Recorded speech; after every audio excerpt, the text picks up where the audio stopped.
Hello. So today I wanted to do a lesson on writing, or what I call crafting professional emails. So this lesson, if it's too difficult for you, that's okay.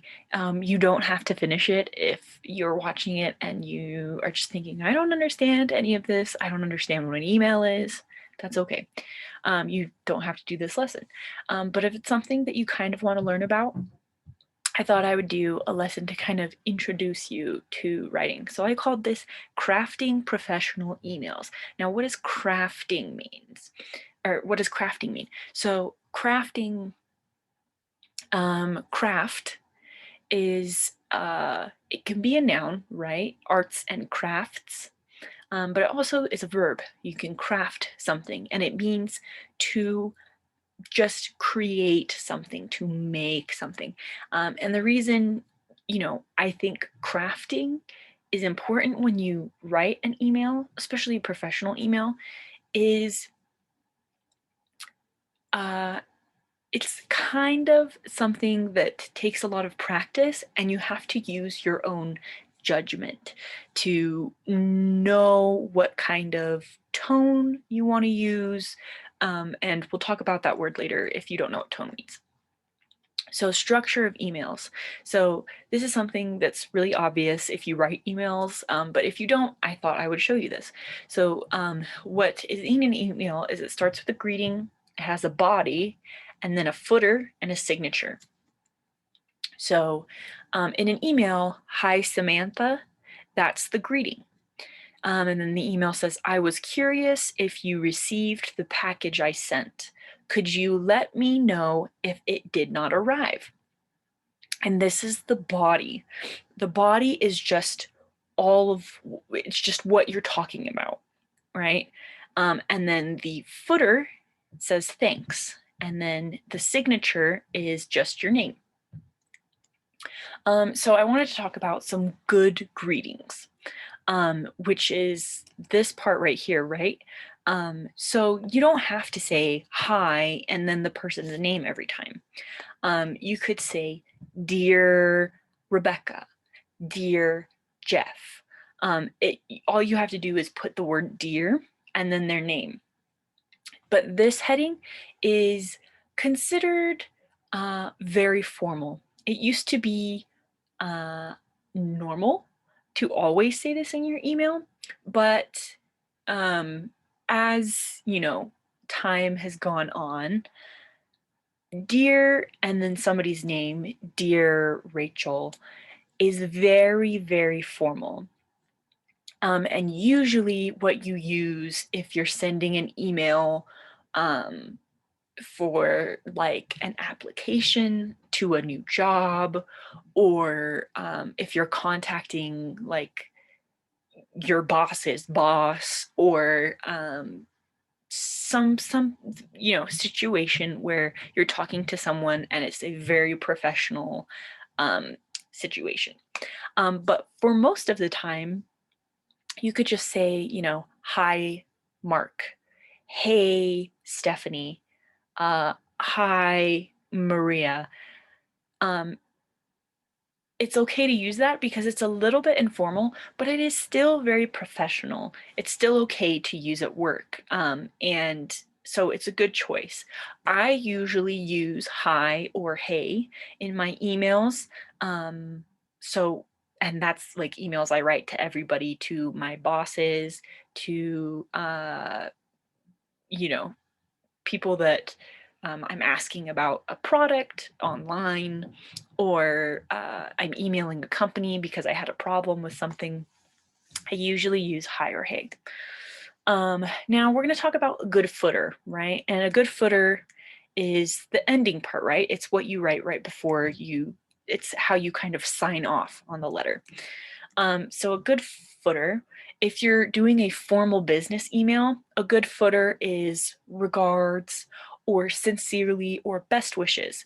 Now, regards, it means like when you just put regards, like you make it like plural. Regard is like how you think about someone. I regard them with respect. It means just like feelings towards someone, right? It doesn't say really what those feelings are, but it's just, regards, feelings to you. So people use this one all the time, and it's okay because it's kind of hard to interpret it as being rude or weird. So usually people use this one. I usually use sincerely. Sincerely is really good for formal business footers because it's sincerely. Sincere means, feelings that are true. Um, so why we put this at the end of emails, I think it comes from how we used to write letters, and sincerely was just like everything I say in this email is true. That's what sincerely does, is it kind of tells you everything in this email is true, and that's why we use sincerely. And you want to use sincerely and not sincere, because sincerely is describing your feelings. It's uh so that's why we put the ly at the end. The other thing you can do is best wishes. Now, best wishes is probably something that you want to not use all the time. So you do not want to use best wishes all the time. It kind of feels like a greeting card almost, but it is something that is okay to use in a formal business, footer. Now, if you're sending an email and it's like to your coworker or to your boss and you know them really well, you have a good relationship with them, right? You know them really well, you think of them well, you know they think of you well. You can just write best, best Anna Maria, best Allison.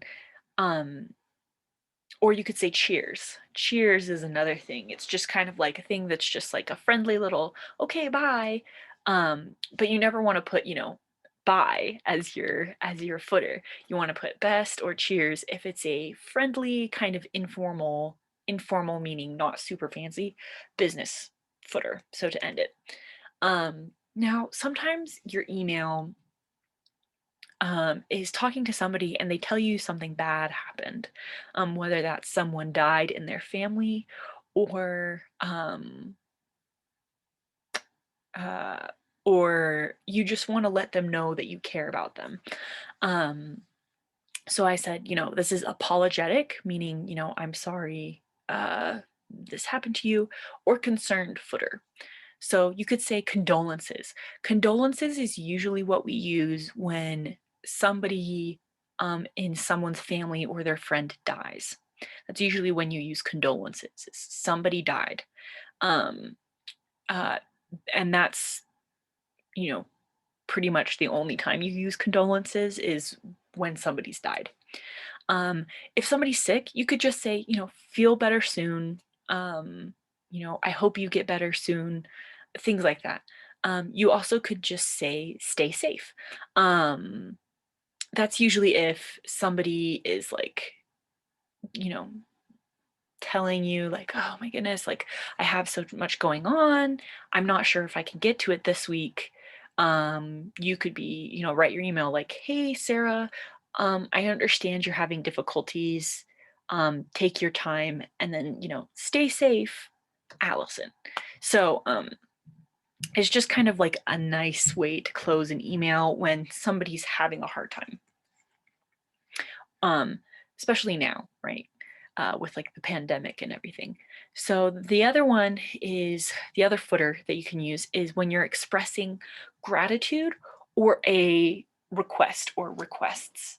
Uh, so that means like you want to tell them, thank you. They did something for you or they are going to do something for you. So you could just say, thanks and then comma to end it, or thank you and then comma. Um, this next one, thank you for your help, thank you for your time, is the one that I use all the time, and it works really well. I get a lot of responses with that one. So I recommend using, when you're telling someone thank you or you're making a request for help. you're asking someone for help, I usually say, thank you for your help or thank you for your time. The next one is I appreciate your help, I appreciate your input. I appreciate your feedback. Usually you can use this one if you're asking for advice, right? If you, they say like input or feedback. Feedback is like what somebody tells you to do better or tells you if you're doing something wrong. Like, say you get an email from your boss that says, hey, I need you to, in the next meeting, not ask any questions until the end of the meeting, right? So if you got that email and you said, oh, okay, you'd say, okay, thank you for, you know, telling me this. And then you'd sign off, I appreciate your feedback. It's feedback is, think of it like going out and then coming back. It's based on something that you do that somebody's telling you that you can do better, or something, even it doesn't have to be a bad thing. It can be a good thing. Like they could say, I really, um, in the meeting today, I was grateful for your enthusiasm, for your positivity. You could say, oh, well, I'm happy to do that. I was really excited. Um, I appreciate your feedback. And so that, you're saying thank you. I appreciate your feedback, or I appreciate your input. Now you can use this if you're emailing somebody to ask them for something, right? Like you could be like, I'm not sure how to deal with this patient. I don't know how to ask for, you know, uh, another, you could just email someone and be asking them for help. And at the end of that email, you could say, I appreciate your input. You're telling them thank you in advance. And that's what it is with requests, is even though they haven't helped you yet, um, you're still letting them know, thank you in advance. Or you could say things like thanks in advance. Now, this one you kind of have to be careful, because sometimes people will read that and it seems kind of like um, that when you say, oh, thanks in advance, it means to some people, they read it as that person is telling me and they're expecting me to do this favor for them or to do this request. But sometimes it's good, because if you're trying to get something done and somebody needs to do it, you could say, oh, thanks in advance, because it's letting them know, okay, I have to follow up on this. So the good signature is just the name, right? So my advice, it's different everywhere, is to just put your full name to be safe all the time. But it is okay to only put your first name in informal emails. So for example, if you're emailing me, the teacher, um, if you just put your first name, I know who you are. You just need to make sure you put your name, right? Because if you just have an email address, sometimes people are like, I don't know who that is, right? So it is okay to put your first name in an informal email. So an email to me, if you know your boss really well and you know they know you, people you interact with a lot, it's okay to just put your first name.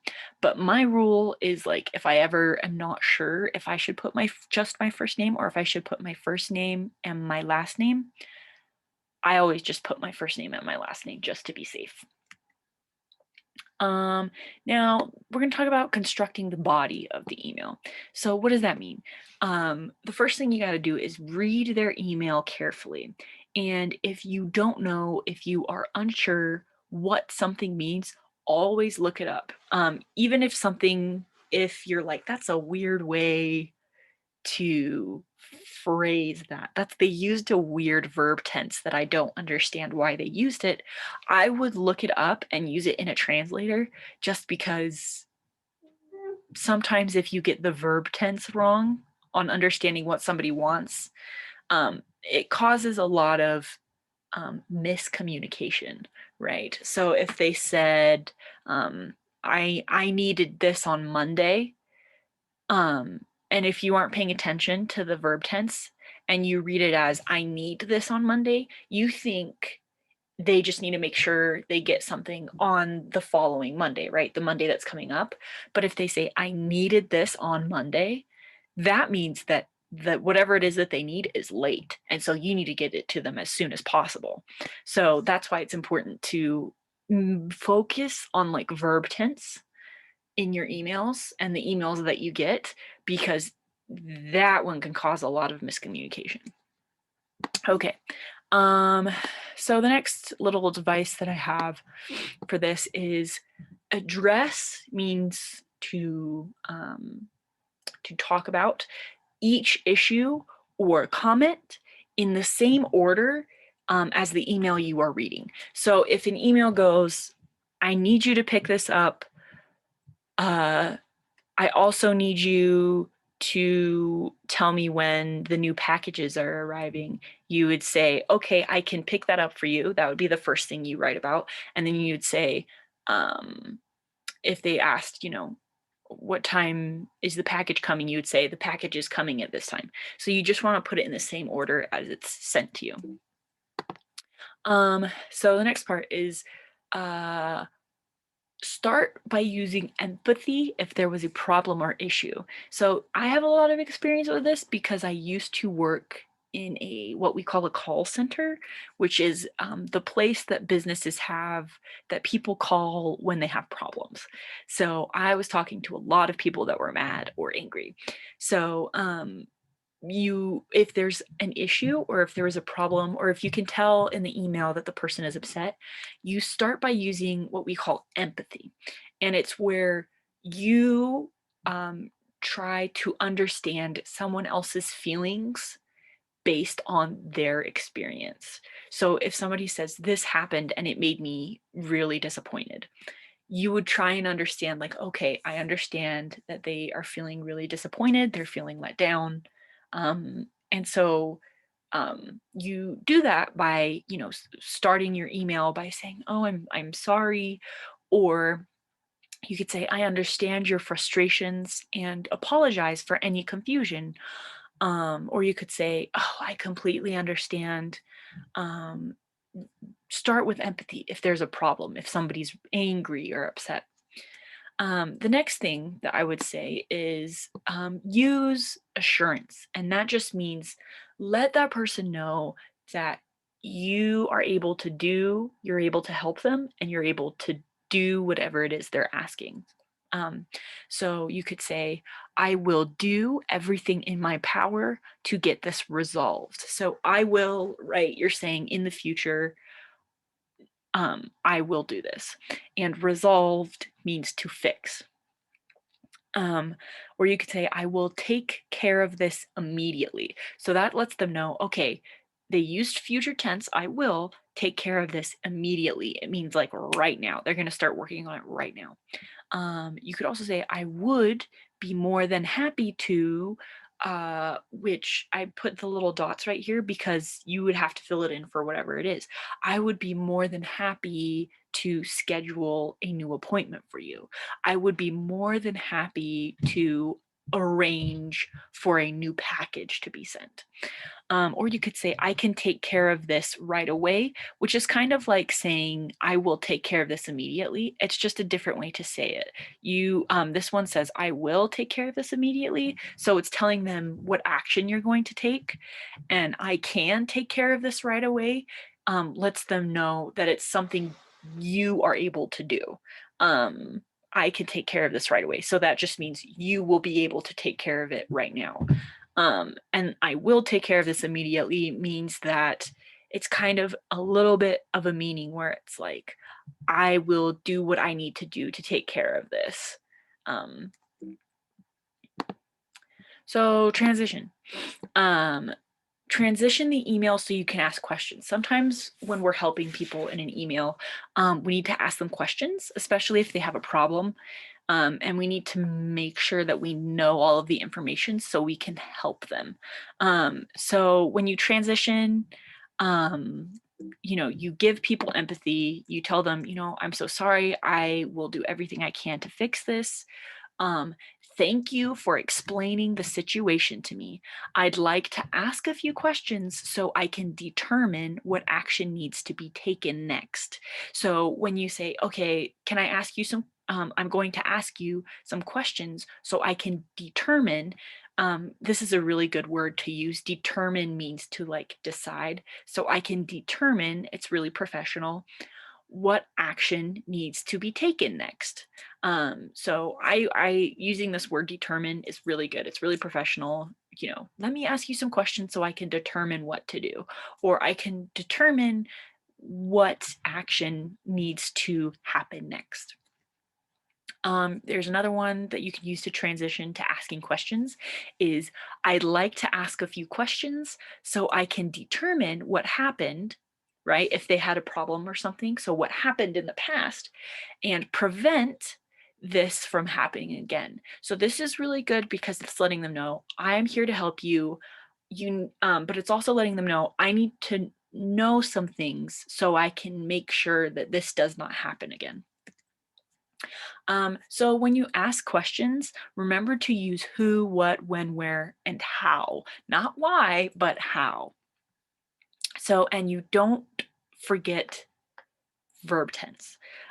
So for example, some verb tenses, if you're asking a question, will you be available to receive the package?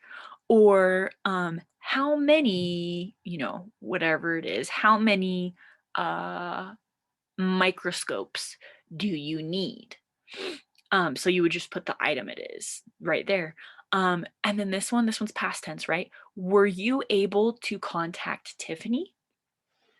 Right? Instead of saying, uh, uh, you could ask, did you contact Tiffany? But that one has to be past tense, right? Because we have to ask about what did you do? What were your actions? And since it's in the past, we have to use past tense. Um, and then future tense, right? There isn't really a future tense in English, but we use words to talk about the future. So, will you be available to receive the package? So, there's that.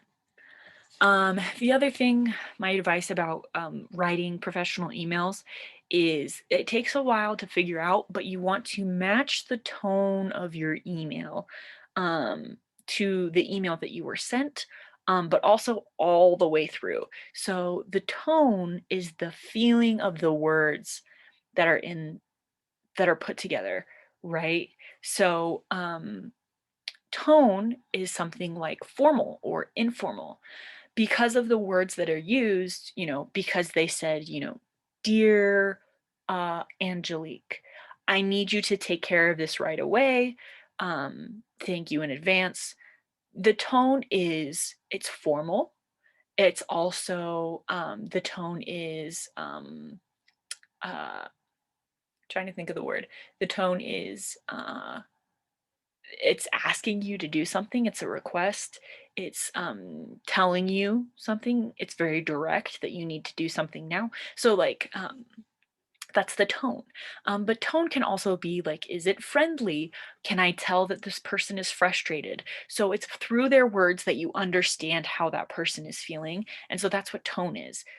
So if their tone is negative, you want to make sure that your tone is apologetic, right? Not just, you don't want to just be friendly because that's not really helping them. If somebody's negative, if they're frustrated, you want to make sure that you make them feel that the words that you're writing tell them that, hey, I'm on your team.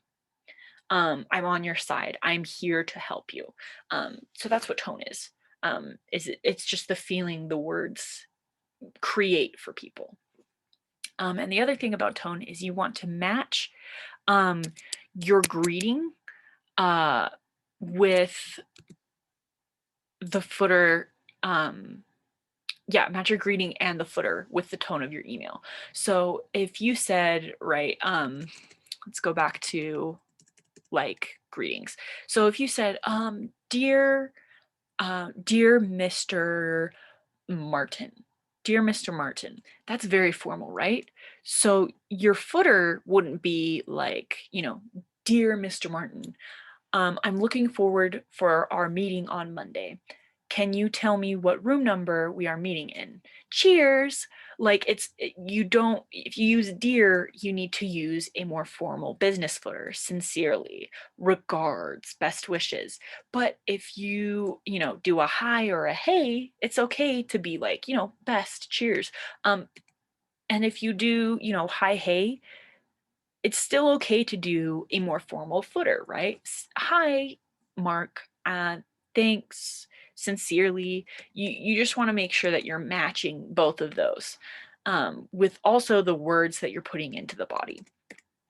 So that's the lesson on kind of introducing you to how to make an email, which I'm sure some of you already know how to do and you can do really well based on the emails that you've sent me are really well written. But if you've never written an email before, or if you have and it's not something you do a lot, this is helpful. The other thing I wanted to show you is a website that I use. I am a native English speaker. I use this website all the time to make sure that all of the words in my emails, in papers that I write at my school at college are are good, are correct. So this is something native English speakers use. So, and I think it's really helpful if you're a more advanced English speaker. So it's called Grammarly, and it is a free online writing assistant. So what I do is I just type in this word Grammarly here so you can see it. Grammarly, Grammarly, and then it is www.grammarly.com. So this is the website.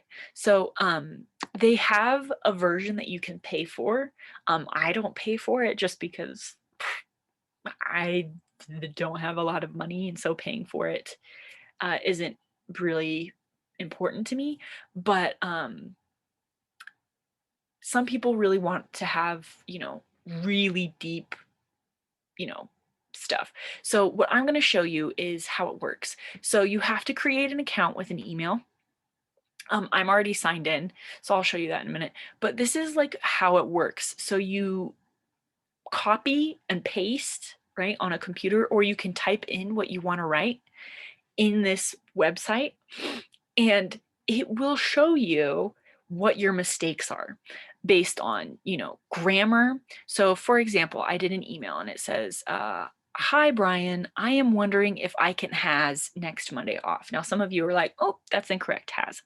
But what's interesting is I wrote that and it underlined it, and then over here it tells you what the correct one is, so you can click on it and it changes it, but it also explains why it's wrong. So that's why it's really helpful. So the next part is I have a health appointment that needs to be taken care of. So let's go see why this one's wrong. So this one is the wrong spelling.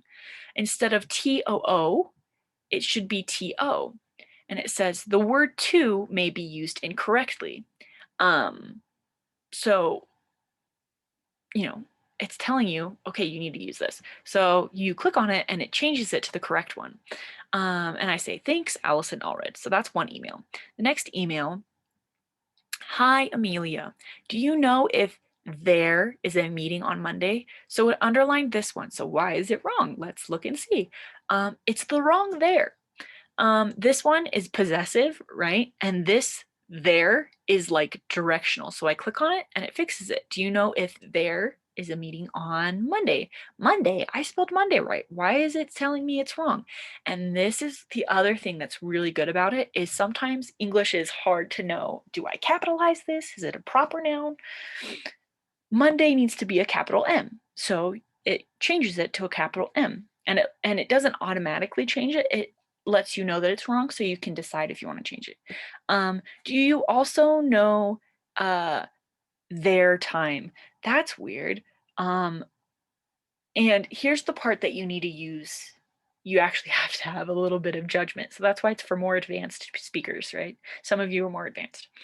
Is do you also know there? So the computer doesn't know what I'm trying to say. It's just guessing based on the word. So there's a R. What it needs to be is the. Do you also know the time? Um, So it's the, not there, but it's saying there because it's like, is it trying, are they trying to spell there? It's going to be the. And then the next one is I have a lot going on that day, so I want to make sure I can fit it in. So a lot, why is a lot wrong? Oh, it needs to be a space, a lot. And it fixes it. And then I would say, thank you, Allison Allred. Now, this is a part that you would pay for. It says go premium. I don't pay for it. I don't think it's necessary for you to do it, but you can if you want to, if you think it's worth it. But it's these parts. So there are little things that you can fix to make your writing more clear or to kind of help it. So the free stuff it just helps you correct incorrect grammar, incorrect spelling. If your words are in a weird order, it helps you with that. But sometimes if you pay for it, it will help you. It will suggest ways to write things that are clearer or make more sense, or just sound better. So that's why I don't pay for it, because I think I'm a good judgment of what I think sounds good, what reads well. So yeah, so this is something that I'm sure all of your bosses use, all of the people at the hospital that work in the offices, I'm sure they use this website.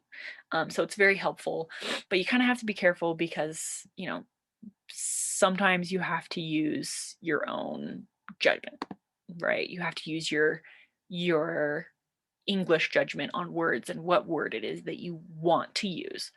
So I'm logging out just so I can show you how it works. So you go to this website, and it's actually something that you can add to like your writing program or to your website. So anytime you write something, it'll correct it for you. So that's why it's really nice. And the other thing is this is where you go to, you know, sign up. So if you're not a member, um, you obviously can't sign in. But what you can do is click right here. It says don't have an account, and you click on it and it lets you sign up. So all you need is an email, and then you need to create a password. So that's all that there is today.